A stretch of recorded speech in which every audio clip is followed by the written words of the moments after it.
Hello, everyone. This is Tom Fox, and I'd like to welcome you to the Daily Compliance News. The Daily Compliance News is an offering of the Compliance Podcast Network. May 20, 2019, the Compliance Week 2019 conference is here.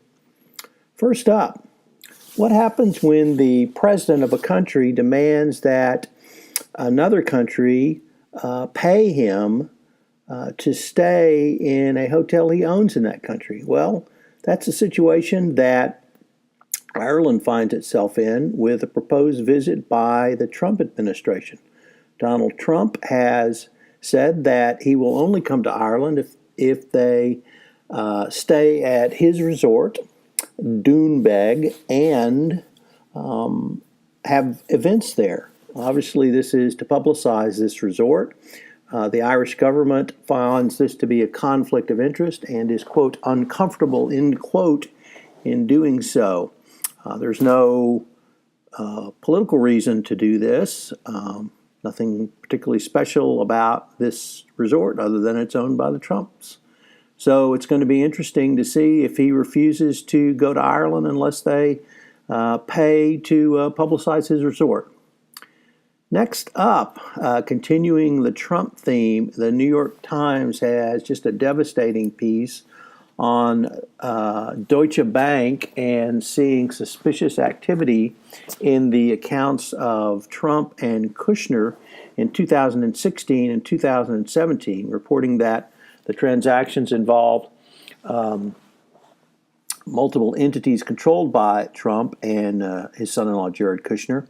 The transaction set off alerts in the computer system designed to detect illicit activity, according to former bank employees, and they reported these activities to the Treasury Department as well. So it's going to be interesting to see where this might all shake out going forward. Next up, in an article in the Weekend Financial Times, in the always favorite Lunch with the FT, there is an interview with Laura Codruta Kövesi. That name may sound familiar, as she had been the chief prosecutor in the anti-corruption agency in the country of Romania until she did her job too well and was summarily fired by the new administration. When they had regime change in, they actually changed the other way. They became more corrupt. She is now one of two people being considered to head the same agency for the EU on an EU-wide basis. Romania, interestingly, has attempted to block her candidacy, fearful that she will continue her crusade against bribery and corruption. It was a fascinating interview. She talked about her background, what her parents did. She was on the Romanian national basketball team. She is a very driven woman. Talking about the changes in laws which allowed her to prosecute those in power in Romania. It's a fascinating story, and we can only hope and wish her well. Finally, Compliance Week starts today, so drop by and say hello if you're there. I'm testing out the Sunday Book Review to see if people enjoy receiving these short snippets of books, so please let me know if you find it useful. Do you like the Marvel Cinematic Universe? Have you seen Endgame? Are you planning to see Endgame?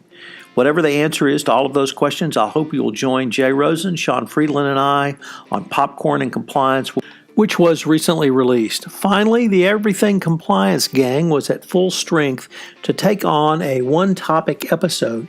In this, we explored the new Department of Justice Evaluation of Corporate Compliance Programs 2019 guidance. It's a fascinating exploration of this key document from the Department of Justice. Check out Everything Compliance. The Daily Compliance News is a production of the Compliance Podcast Network.